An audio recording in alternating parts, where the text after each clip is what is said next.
One thing I know for sure is there's this swamp ahead. And then we proceeded to let housewives into the business, and it got to looking so easy that everybody was like, well, obviously they're overpaid. You know, if you're counting on your friends and family to be the people who are going to make you money in the future, I think that is a bad strategy. But you have to remember, in Colorado, we've been doing this right. Yeah. You know, we are one of only 18 states that has a formal buyer agency agreement. But I think if you're a listing agent right now, you're probably in a pretty good spot. And I think if you're a buyer's agent, you're probably nervous. And I think that should be your clue to try and go work on building a listing business. So excited to be talking today with Amanda DiVito with DiVito Dreammakers at RE/MAX Alliance. She runs one of the pinnacle real estate teams over at RE/MAX, which means what? Well, we sell a lot of houses is what it means. We do roughly 130 or 140 real estate transaction sides, roughly 2 million in gross commissions earned. And we've been doing that for many years now. We're real including consistent. 23 and 20. Like, you're on track to do that in 24 as well. We'll make Pinnacle this year too. Yeah, I respect you so much in the fact that you run such a successful business in spite of the market conditions, interest rates, NAR discussions. You are just head down in your business, doing it well. So it's just so fun to watch and learn from you. Thank you. And I'm excited to get into this. So yeah, so I spent half my day yesterday doing NAR settlement, RE/MAX anywhere settlement conversations. Okay. Which I'm not trying to spend my days doing that, but sometimes you get sucked into those conversations, and it's good to kick that stuff around. I don't know. I'll start by saying, like, I like kicking this stuff around because we don't know what this NAR settlement stuff is going to look like. Nobody knows. Anybody who says they knows is lying to you. But one thing I know for sure is there's this swamp ahead, and it is full of alligators, lions and tigers and bears and whatever the heck else is in there. And there's a contingent of people that are going to pop out the other side of that swamp. And there's a contingent of people who are not. And so the marketplace may change, and it actually may not. And real estate commissions may come down, and real estate commissions may not. I think the only thing I feel like I know for sure is that if these settlements are to become realized in some form or fashion, this is not good for the consumer. Agreed. And I think it's not good for your first-time buyer consumer. I think it is not good for, you know, all of the consumers that we've been tugging on the fair housing strings for. I think this hurts the consumer in the end, big time. I agree. I agree, because the consumers are going to want to try to save money because they might not have it, right? The first-time home buyer. Yep. And so their instinct is, let me go inexpensive. And then ultimately the value is gone, right? They chase cheap. And now I'm not even sure they want to chase cheap, but that they may be under the impression they can't afford it. Right. You know, that like a first-time buyer is like, well, I can't afford a down payment plus my loan closing costs. Yeah. So they just give up. Hey, my before real they estate even agent, start. I'll do the part that I feel like I can do myself. Yeah. And then it's just a matter of time before something gets missed. Fracking, you know, contract at the private land behind that they didn't know to look into, that they didn't look at the title work, or, you know, who knows, or whatever, that had a professional been involved, maybe another set of eyes would have made the difference. And then they're going to be harmed. And you and I both know that when the consumers are harmed, they go where everybody goes for relief, legislation. And anytime things are legislated, it becomes more expensive. Right. And so the reason we got here, I feel like, is that real estate and the agents are have so much ingenuity and entrepreneurship that they built this system that was really clicking along quite nicely and was really favorable for the consumers.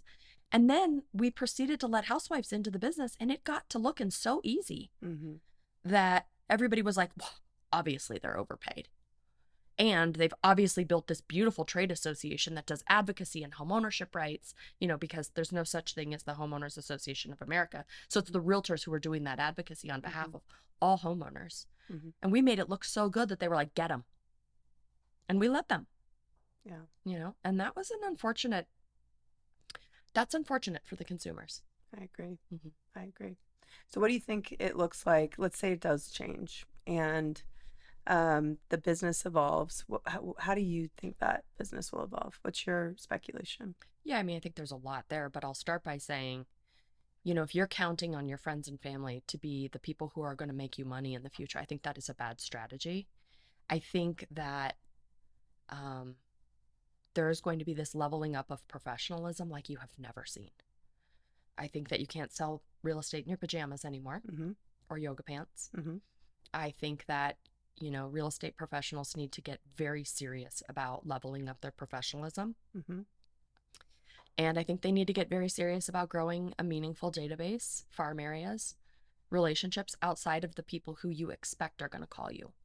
Because if there's a downward pressure on commission, and if buyer agency cooperating commissions are at risk of being paid by the buyer, then the buyer is going to be like, should I hire my cousin Jessica, or should I hire the professional who's worked the neighborhood and Exactly. has 5 sales in the Yeah. neighborhood? And I think that's going to change the industry.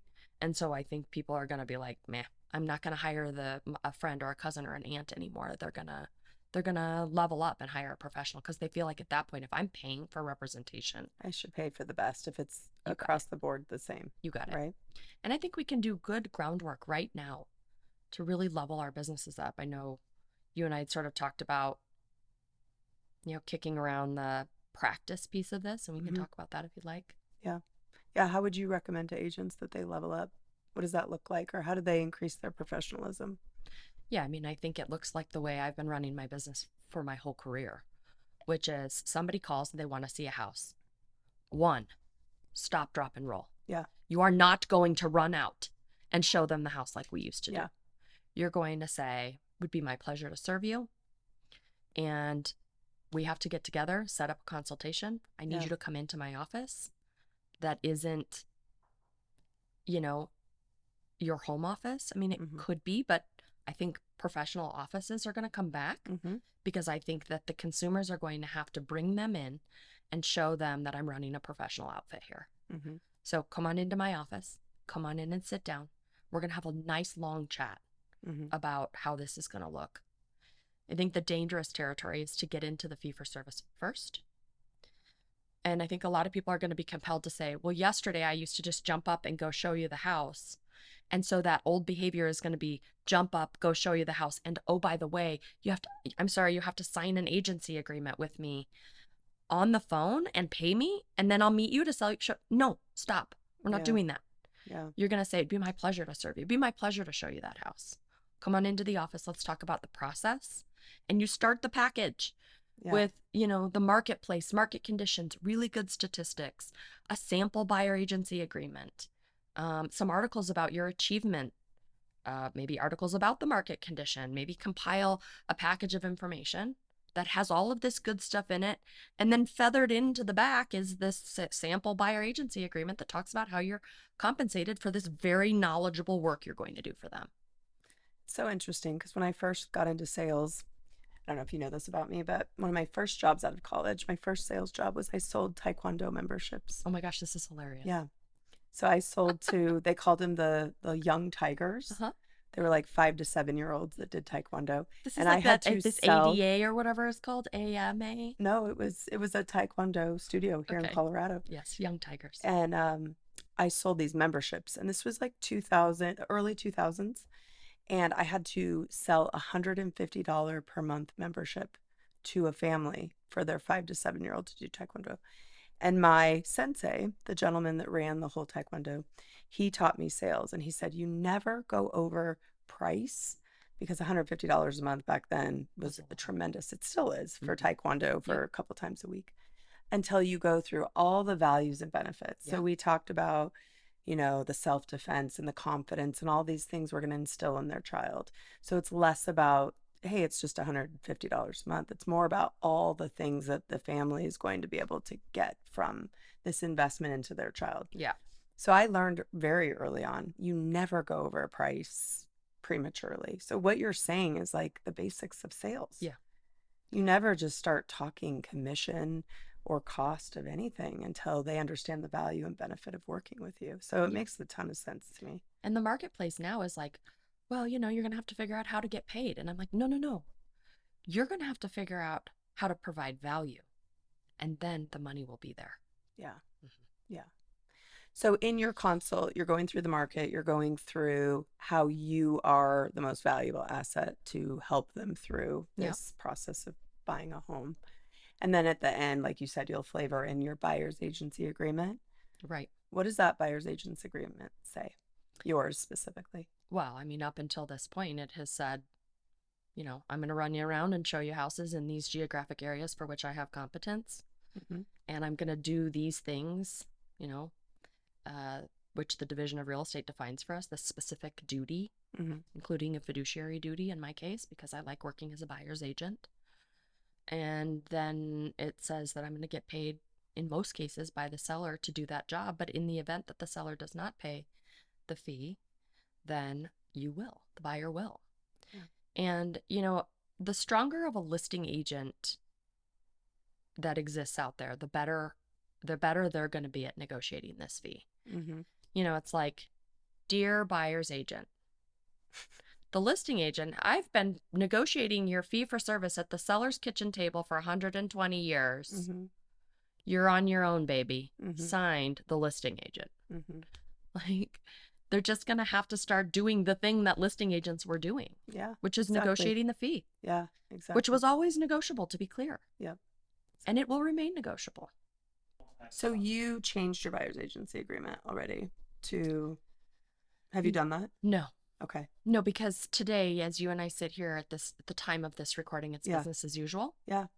And I actually think that it's very preemptive to get too ahead of this because, one, none of these settlements have been approved. Right. Two, the timeline for which they are pushing is probably not going to happen. Yep. And so, RE Colorado and our MLS, they're not gonna move to change their cooperation compensation until they are 100% sure that is what we are doing. Yeah. So for now, business as usual. Although I do have some agents that I work with that are already changing the way that they're approaching listings. And I know a lot of agents are not. Mhm. They're continuing to encourage their seller to pay a co-op. Mm.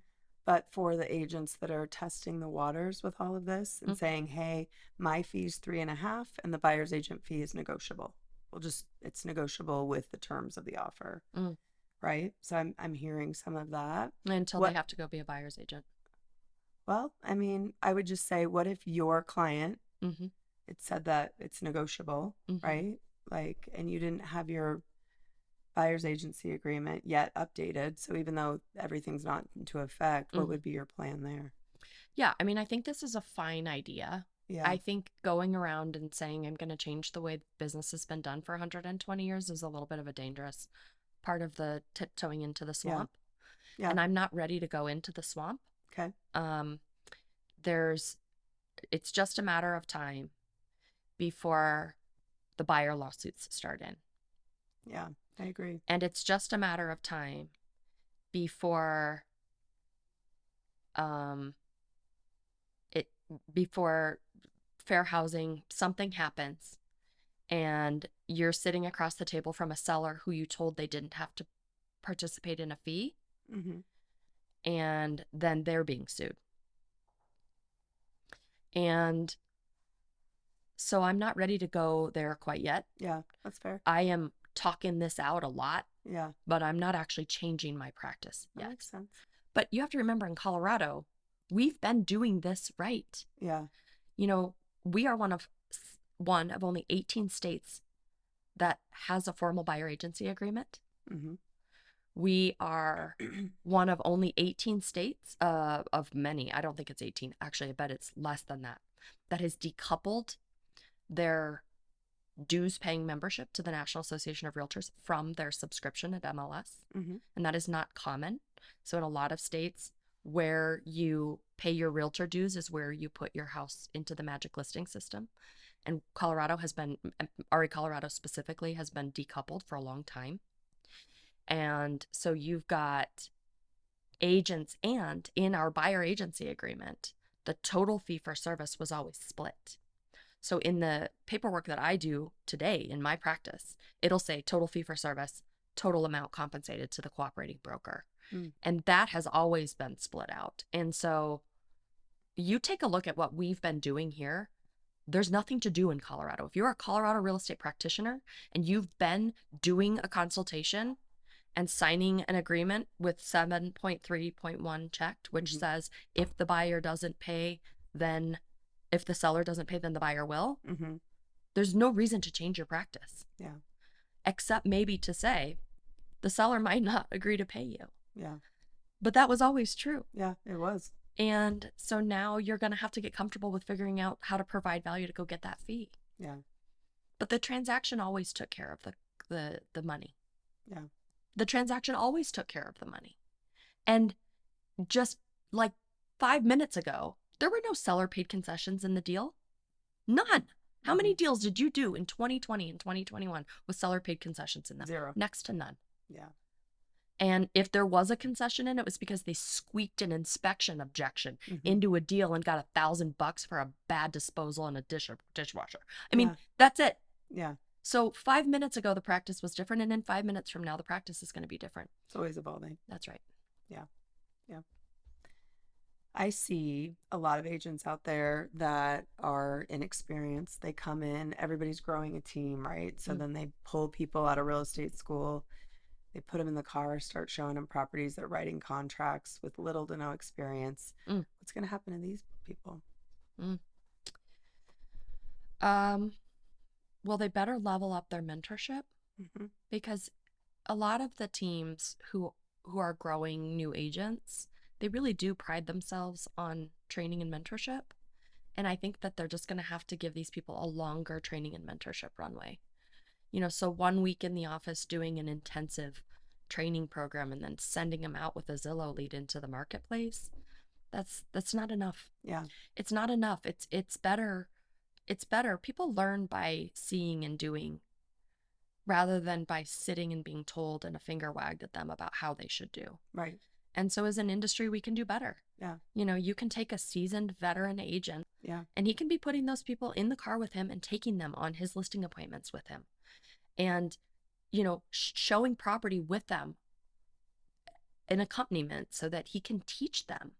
So it doesn't have to be the way that you just serve these people up a lead and say, go get them, tiger. But that's how these teams are doing it. Well, I know. And they'll either sink or swim in the swamp. They either come through the swamp or they don't. How would you speak to an agent that's having success in a scenario where they're paying Zillow a lot of money, they're paying their team a lot of money, they're paying the brokerage some money, and at the end of the day, what they're left with, there's no room for commission compression. You can't negotiate your fee at all because you're already left with such a small margin after all the splits. How would you encourage those people that feel like they need to be in that environment to get those leads because they otherwise wouldn't have leads? Yeah, I mean, I think if you're working in an atmosphere where you're being served leads kind of hot and ready, the best thing you can do is spend the next 1 year really building your book of business, really building your sphere of influence. Because if you're reliant on those leads from, you know, a Zillow team or a Homes.com team or somebody like this who is just pushing leads into people, the best thing they can do is do a great job servicing that client and then put them in the database and stay in touch with them. And so they can intentionally build a repeat and referral based business out of the team lead opportunity they're being given. And so that's the best thing an agent like that can do for the next 1 year is to actually use those leads to build their business. Yes. And go get the feeling for, while you're making the smaller checks with all the splits on them, go get the feel for what it feels like to go earn your own business. Because those wins, man, that is far more rewarding in this business than being given a lead. Yeah. You know, chicklets stay in the nest for a minute while their mommy puts worms in their mouth. But the minute they fly, man, they are so much better. They're independent. They are rewarded. That's living, baby. That's life. And so they just have to groom themselves to come over here. You know, I'm going to spend this year of transition as I wade through the swamp building a database. that will be something for me if this model goes away, which it could. This model could also come to be the win. You know, it could be that buyer agent, there's such a downward pressure on buyer agency that a lead generating machine comes to be the only way that people will actually get representation. You know, because imagine this. One of your dearest clients calls you, somebody that is in a place of high trust with you. And they say like, hey, my husband and I are in a really lovely house that you sold us 10 years ago, and our kids are bigger, and we just saw this listing come up in this very desired neighborhood at, you know, 500 or 100,000, 500 to even, you know, maybe $1 million more than the house we're in now. Can you run us out and just give us a quick preview of this so we can just kick this around a little bit? That's the common scenario right now. All the time. Everyone. I'm not willing to list. I'm not really even looking, but they're looking, right? It's like they're curious, but they're not serious. Right. Nothing on the market. Yep. I'm not willing to list, and I'm not willing to get pre-approved because I'm not that serious. Right. That's everyone. Right. So we real estate agents know, like, well, just bring them on over here and I'll show them a little something fancy. And then they're going to ask for my lender's information, or then they're going to ask for me to come and take a look at their house. And this happens all the time. We may have to abandon that behavior, because what ultimately has to be said in the new reality with the terms of the settlement that NAR is giving us is, I cannot tour you in this house. Tour is the word that they are using in the NAR settlement. I cannot tour you in this house until you have an executed working arrangement. So now you have to say to your best friend, gosh, I'm so excited for you that you might consider the opportunity at a bigger house. I think it would be great for your family. I actually think it's the right move for you right now, because a good advisor is going to say that to their friend. And so anyway, I need to send you some paperwork for you to sign before I can take you there. And oh, by the way, if the seller isn't going to offer a cooperating commission, you owe me the money.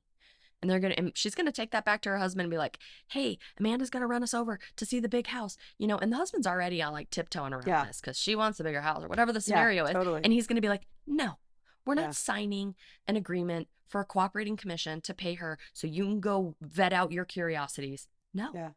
So the question is like, then what? Yeah. So how does the curiosity in the market get satiated? And I think you're going to see that this can go one of two ways, that people are going to run out and tour houses on one-day buyer agencies for free, which is what we were doing. We were touring houses with no arrangement for free. That's an old practice, or we're going to change the way we practice. And that requires professionalism. It requires good scripts. It requires a real value. And until we can bring that, I don't know. I think we may be working on one-day buyer agencies for free if those are the rules given to us. Yeah, I agree with you. But society only operates under two things: chaos and order. Yeah. And right now, we like the way the real estate industry is going, and the practitioner is going to defend that because there's order in that for us. Agreed. And the swamp is chaos. And so we just have to figure out what that chaos looks like, and we'll pop out of this with order. More order. Yeah. Agreed. But this isn't going to be it might be the Wild West in the middle with the swamp, but on the back end of this, this isn't going to be the Wild West. It's going to be order of some kind. I don't know what that looks like, but whatever it is, then we'll function there. So that friend of yours that's thinking about moving, how will you handle that situation today? I told you, business as usual today. Tomorrow, I think it really depends. I want to lead on this because I'm a thought leader and I'm an industry leader, and people are expecting me to come up with some of these ideas. But I think this is going to shake itself out pretty quick, where somebody is either going to go run and show these houses for free, and it might not be me. And then the question is, who do they call to write the offer? Do you guys remember that meme from 2022 with haggard buyer agent Barbie on one side and put together listing agent Barbie on the other? Yeah. There's a chance that the listing agent becomes haggard Barbie. Yeah, I think so. And the listing agents are going to have a decision to make, which is, do I want to run myself into the ground to do the work that the buyer's agents were doing for us before? Or would I like to help my seller understand the benefit of having somebody else do the buyer agency work that is complex It is. and infrequent and unique? I mean, the work you do to get a buyer ready for market, the listing agent's going to do all that prep work with you? No. Not for free, not for long. No. Agreed. Agreed. I agree with you that you're a thought leader, and the industry does look at you of like, what is she going to do? Thanks. It's interesting. Are you going to do any coaching or webinars, or like the industry needs to hear from you more? How are you going to do that? How are you going to get content out? Yeah. I don't know. I just still love the practice of real estate. So it's going to take like a meaty carrot to pull me away from buyers and sellers tables, which I do love. I can see you doing a bit like a different job though. That's like, well, maybe if you put a big carrot out there and pull me along, I'll be like, oh, I like this media thing, and I like this, which actually this is my favorite thing to do, is just talk. Yeah, me too. Yeah. What about the services like Showami, and how's that going to work? Oh, I think there's a lot of things that are dead in the water. Showami, Clear Cooperation could be dead in the water. You know, we just finished putting a bow on Clear Cooperation. Yeah. And, you know, if there isn't compensation offered in the MLS, there's no such thing as clear compensation offered in the MLS. That's true. So I think there's some things that are going into the swamp, baby. Yeah. I don't know. Yeah. I don't know, but Showami could, in theory, a product like that could, in theory, rise to the top. Yeah. Maybe it is that buyers are willing to let any old buddy let them into the house in exchange for, as a buyer, I'll pay $20 a house to let any old agent open it for me so that I can call my trusted advisor to advise me. But then the problem is they haven't seen the house. They haven't done any of the groundwork with you. I mean, what makes me a good buyer's agent in the field is that I saw all the shit in the market with you. Yeah. And then when the gem showed up, I got to say, this is the one.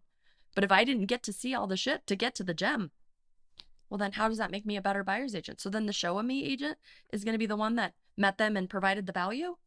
I don't know. That doesn't make sense. I don't know. Here's another one. Okay. You know, it's possible that a very competent listing agent puts a long 7-day coming soon window together so that buyers can ready themselves.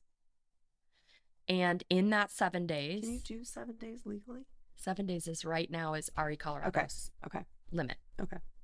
So you do a 7-day coming soon from Thursday to Thursday. Okay. Yeah. Maybe the listing timeline shifts forward. We do a coming soon from Tuesday to Tuesday or Wednesday to Wednesday. And I'm a big fan of moving the listing date earlier into the business week.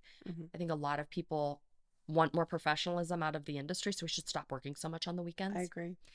And so moving the listing timeline earlier in the week, and that gives the buyers a chance to figure out if they're going to hire somebody, if they're going to sign a buyer agency, if they need to get pre-approved, and some of the boot work that has to be done for those buyers ahead of walking the house. So we're going to give it a nice 7-day coming soon window. I think you're going to see very smart listing agents hold listing agent free walkthrough tour for unrepresented buyers. But I think that's difficult because if the buyers can't tour a property without a buyer agency, then what is the listing agent going to have them sign a buyer agency agreement as they walk in the house, and now they lose their relationship to their seller? This is complicated. And so or does your teammate, like Stacy? My teammate has what's called designated brokerage in Colorado, and that means that my teammates and I all have institutional knowledge, which means we always fall to a transaction brokerage. Oh, I see. And that's true for every team who's operating in a designated broker relationship with their teammates. Because there's shared databases, there's shared systems, they're sharing leads around, they're sharing admin. Where does that stop? Like, is that also in RE/MAX Alliance, or is it just your specific? It's in my team. So I think you're right. You're going to see a lot of reciprocity, a lot of people faking a team. Like you and me don't actually work together, and we don't share a system, and we don't share an assistant, and we don't actually, but we refer to each other back and forth and collect referral fees so that when I have That's one, what I think is going to happen a well, lot. that could be. Yeah. That could be. But, the problem is like, so you're going to call me and I'm going to be the listing agent. There's going to be a buyer standing at the front door, and I'm going to be like, I can't help you. And my buddy in the office isn't here to show it to you, but you sign this buyer agency with her name on it. That's I don't know. the slippery slope. Yeah. So I don't know. So we'll see how that goes. But I think a 7-day coming soon window. I think a nice 2-hour open house on a Thursday from 4 to 6, 3 to 5, if I had my way, during business hours. And any buyer who wants to walk the property unrepresented can do that with the listing agent.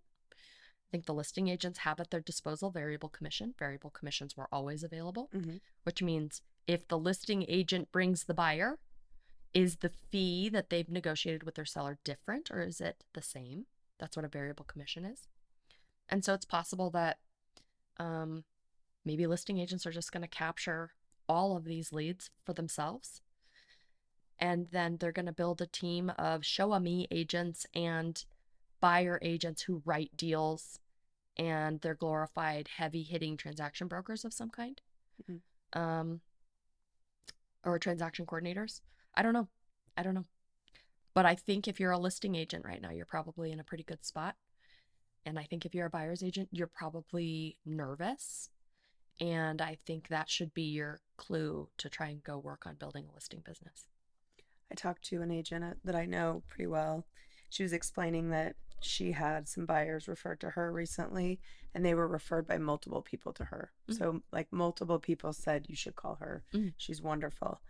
And this buyer called her and said, I've been referred to you by multiple people. You're obviously the person to hire. Yeah. But I can't help but, under light of what's going on in the world because of the media, I can't help but say, like, what discount are you going to give me? And that gave her pause. She felt, okay, in the moment, now I'm realizing that I'm screwed, because if I get highly referred by multiple people, I'm still getting like beat up on commission. Right. And there may be just a general downward pressure on commission in general. So she's got a business decision to make. Discount brokers have always existed in the market. So even today, there's a spot for that person. It's called Redfin.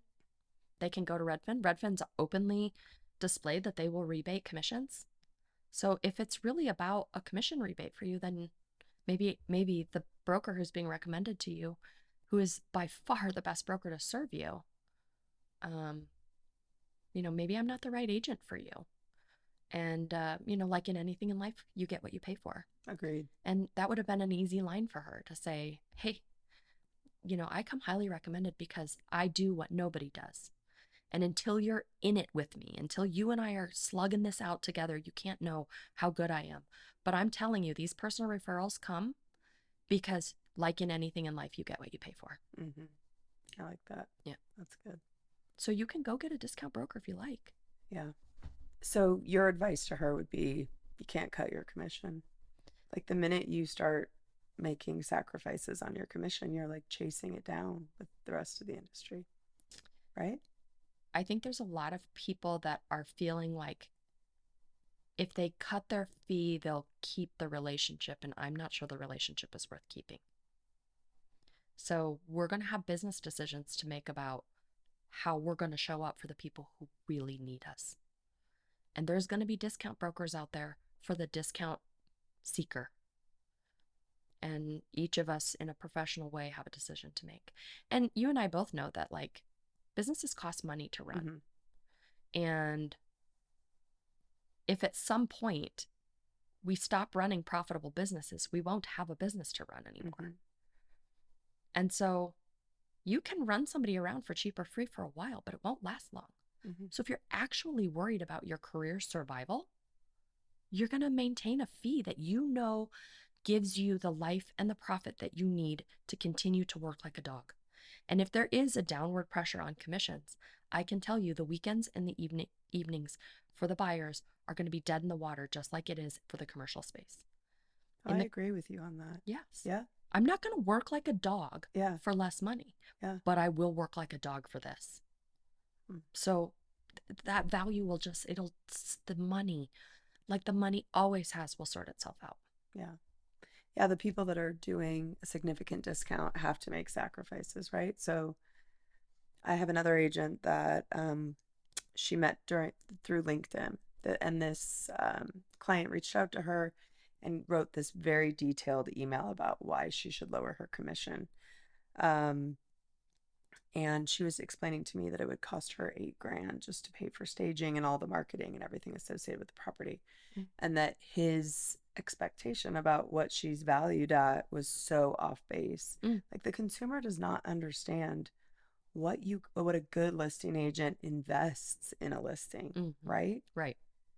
How do you get that out there for the consumer to understand that? Is it something that you always review with your sellers at a listing appointment? Like, how do they not understand that? Well, and I think that the multiple offer situations and the prior several years of heated market conditions, they just don't help you be able to support that value.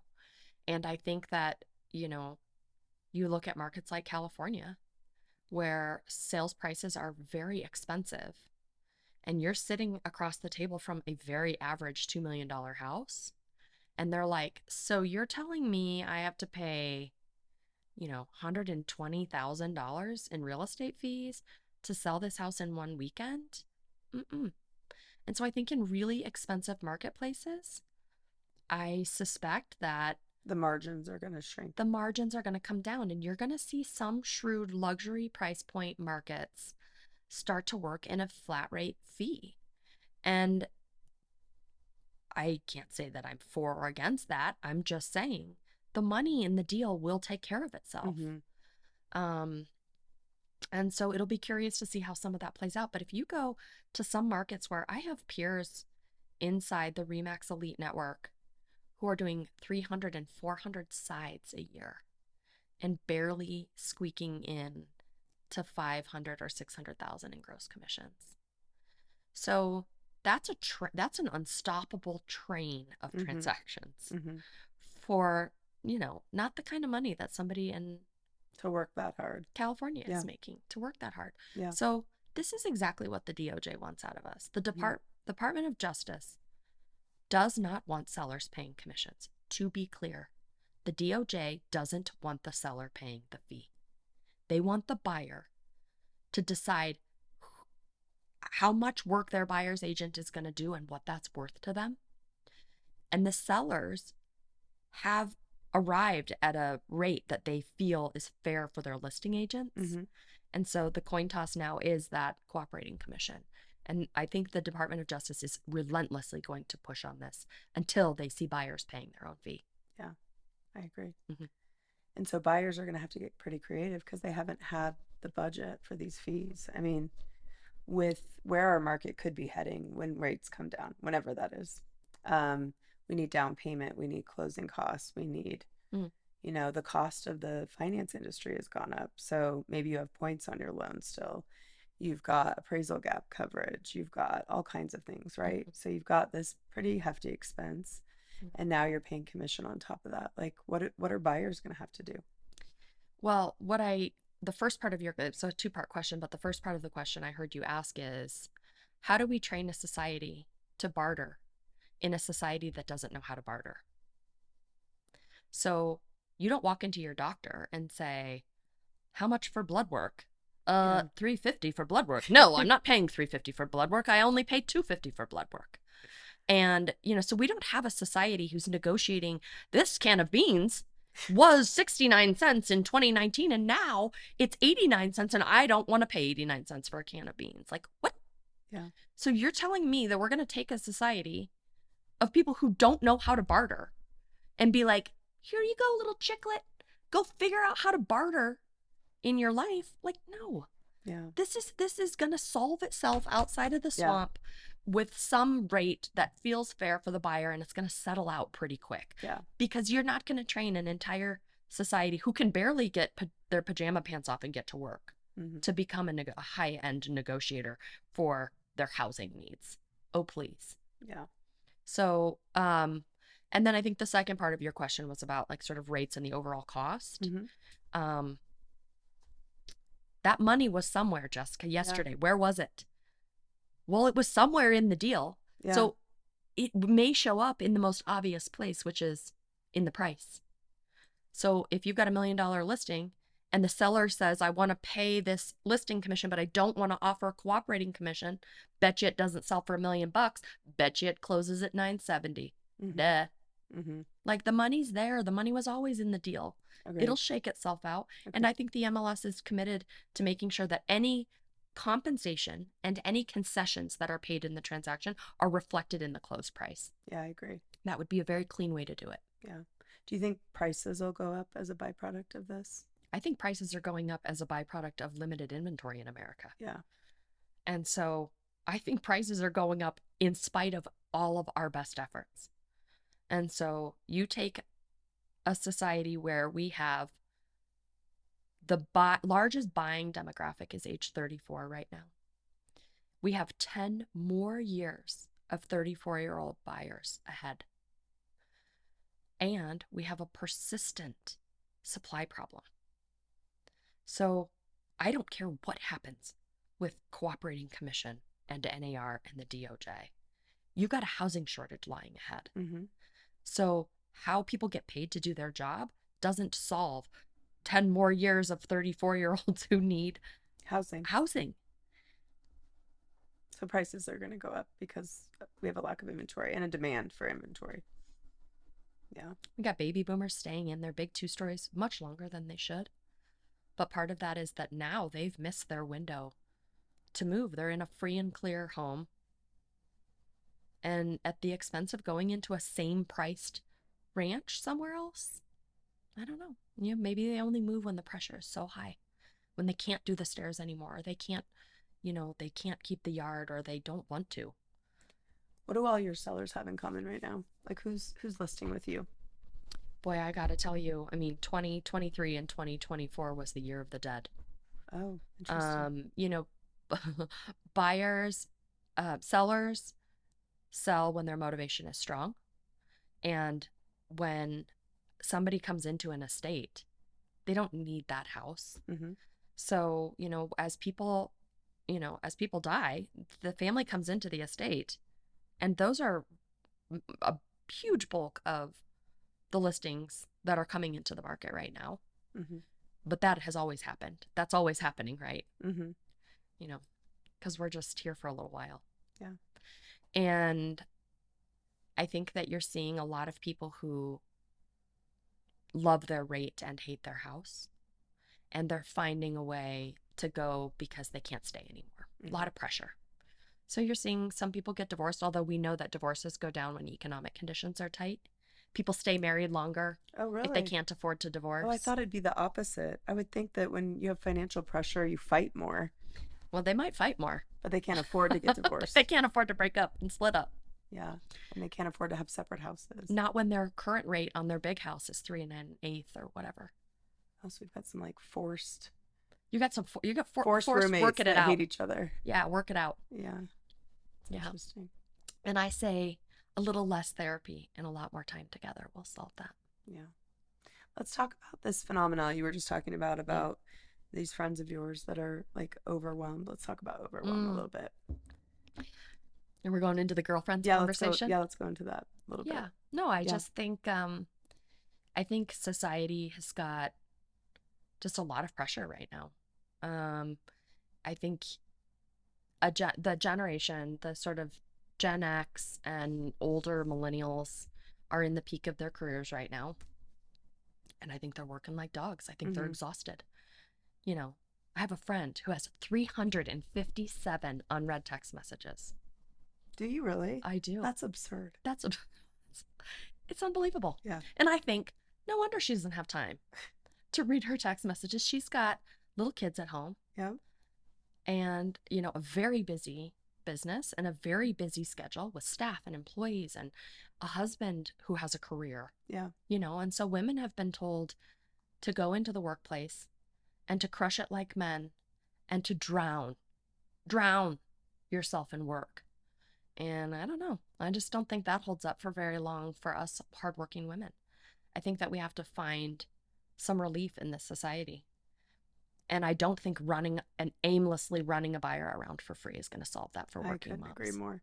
And how many of these powerful agents that I know that are running businesses that are just killer at what they do, like you, right? Just killer. You're not going to work for less if you're already feeling ragged, right? Right. Yeah. Yeah. No, I mean, I think there's an art in delegation, and I think it's learned with maturity in your business. And I beckon people to mature quickly in their business, Yeah. because the sooner you realize that there's a task that you're doing that somebody else can be doing for you, the sooner you can get on to the stuff that isn't chore for you. And so in my business, I have figured out what other people are actually better at doing, and I delegate to them. That brings up a good point. Yeah. We met with a ton of our partners in January, and we noticed whether someone's doing 20 or 30 million dollars a year in production or 5 million, the one commonality is just lack of leverage and unwillingness to spend money on leverage because of uncertainty. So we see that same trend over and over with the real estate community. And I don't think with the recent developments in real estate that people have a different opinion now. So what's the answer? Less social media. Okay. I think that social media leads with fear, and it makes people think that they're less than because their peers are only posting success after success after success. And all you see is success and beauty and somebody at their very best, all dressed up for the day. And in some cases, that person either isn't raising children, Yeah. and looks super put together, or has a really rich boyfriend or husband, or is traveling to these, extravagant places, or on some fantastic boat or European vacation. And then we set that against haggard Barbie mom. And then we post that on social media. So you see women showing up on social media in two ways. They're, hair in a messy bun, with yoga pants on, with baby throw up on their shoulder, with the baby on their hip, and we're expecting young people to want to have families. Yeah. I mean, or they can go to Barbados with a rich guy who doesn't love them. But that's what social media serves women. Yeah. So now the question is, like, that's not reality. Can we all just accept or acknowledge that that's not reality? So now I can be a really great put together mom and have a really great put together business. And you can do both at the same time.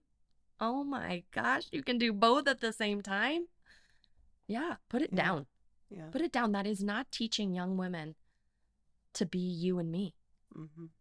So I just think moms can do better. Yeah. And I think women can do better for other women. I like that. We love to eat each other whole, don't we? Yeah. Yeah, I think it's so. terrible. Yeah. So getting leverage, you should just have faith in yourself. Have faith in your ability. Spend whatever you can to get someone to do the jobs that you do over and over again that someone could do for less money. Yeah, or less chore. Yeah. Like, I know what I don't like doing. Yeah. I don't know. It was tax day on Monday, but I barely felt it. Somebody else did that for me. Because if it were left to me to file my taxes, would not have gotten done on time. Yeah. Do you use AI or VAs in your business at all? Yeah, I mean, I have friends who are using VAs that they really love, and it works for them to do certain tasks that are great. Yeah. I'm a big fan of that. I think especially for an agent who has fear over hiring an assistant and what the ramifications of that might be if they don't sell a house tomorrow. Well, a VA is a nice way to say, when I'm busy, I can put this more work on this person. And when I'm not busy, they're not completely reliant on me to make their living. And so I think a VA for the right agent is a great tool. AI is funny. It's like already taking like a bend, isn't it? Like what used to be like a great broker remark now is like loaded with too many like words of emphasis, like this spectacular 2-story. Like I can see it from a mile away. Yeah. It's like, yes. And like this elegant. Okay. So I think we all just have to, use the parts of it that are helpful. Yeah. And like anything, garbage in, garbage out. There's some garbage there, just flush it. Yeah. Yeah. So I think use the tools that you have at your disposal, be smart, and take the word elegant that showed up in your broker remarks out 3 times. Take one of them out. When do you think a broker needs to hire an assistant? At what point? Yeah, I always say like there's this threshold I feel like between like about 25 and 35 residential deals a year. Now this is in a sort of the old practice where I think people hit sort of a breaking point where they need help. So 2 to 3 deals a month is basically that point where you need support. Yeah, I think the most obvious, easy first hire is an errand runner. I think we spend a lot of time hanging lockboxes and bringing booties out to the front door and hammering a sign on a back fence or doing some of these things that somebody else could do. I submit that retired gentlemen are the great errand runners of America. You look at somebody who, older dad or an older mom who's retired, but particularly an older dad. I think they're great errand runners. Mm-hmm. They come to your office and pick up the hammer and the sign and go whack it onto the back fence, nail it up there, and and then they come back and they go, I got your sign up and I got the booties at the front door and I got the little plastic tray thing with your flyers set on the kitchen counter. Is there anything else I can do for you? I mean, in my business, that person is working in our busy season, not more than 5 to 10 hours a week. So if in your slow season you have somebody who's retired who isn't relying on you for the money to go put the lockbox up and put the booties out, and that's a cost of doing business. That's an easy first hire. Yeah. I think a lot of people are quick to go straight to a transaction coordinator. And I submit that if you're 2 years or younger in this business, that you should learn to be your own transaction coordinator first. Yeah. It will make you a better whole agent later. Agents who've done every job in the business become better agents later. And so I submit that you should learn to be your own good transaction coordinator first. It will teach you a lot in the business. And I think this is one of those pitfalls for the large team we were talking about. Mm-hmm. You step into a large team and you learn how to open a lockbox and write a buy-sell contract, and you learn nothing else. So that's a pitfall for brokers who think they know a lot and could go out on their own. So going and chasing that team that has leads is actually squelching your ability to grow. Correct. Right? Yep. Yeah. I think some of the best of anybody I know did every job in the business. Yeah. How long did you do that for? Well, my dad was in real estate for 38 years, and I did every job in the business for him. Starting at age 12, I was the vice president of mailers. And so I learned that you have to mail, that there's bulk mail in this business. Like, did anybody tell you there's bulk mail in a sales job? Yeah. Okay, well, there is, especially in an entrepreneurial business when you're a jack of all things, master of none. Yeah. So as silly as it sounds, like I learned I was dragging mailers to the post office with bulk rate stickers in the corners, bundled by zip code. You show me a real estate agent who did that job. Yeah. But they expect it to be done in their business somewhere. Yeah. And hammering a metal real estate sign into a frozen Colorado ground. You show me a good agent who's hammered a sign into a frozen ground, and I'll show you a good broker. Yeah. So getting that, like, the first level of experience, you can't just jump to the top and you're writing offers. And corporate America doesn't work like that either. Yeah, for the exactly. record. Yeah, that's a really interesting concept. I think there's going to be like merging, like I think highly professional agents and newer agents are going to kind of, I don't know, like there's going to be jobs that you don't want to do and somebody will work for less. So I do think that before they get out of the business that they will come support highly productive agents. I don't know. I just have this feeling about that. Yeah, I mean, I think that's true. I think that people who are working on a team have this idea that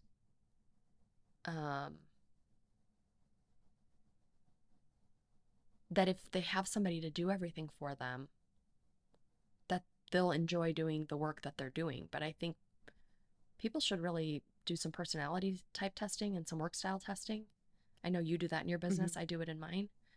I think it's very revealing about what job somebody should be doing inside an organization.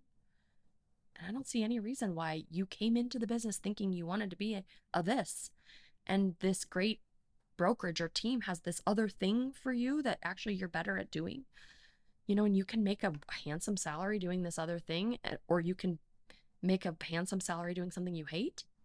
It just seems so obvious that people should just do a little self-reflection and figure out what they're actually good at. Are you hiring anyone on your team? We are very busy. We have a really wonderful little group going right now. Bigger isn't always better. Agreed. We have brought in a new role in the last 6 months, and that role is doing a lot of project management and staging inside. Um, this is the self-reflection Amanda does, is I realize where I'm getting bogged down, Mm-hmm. and then I figure out how to create a role to take that off my plate.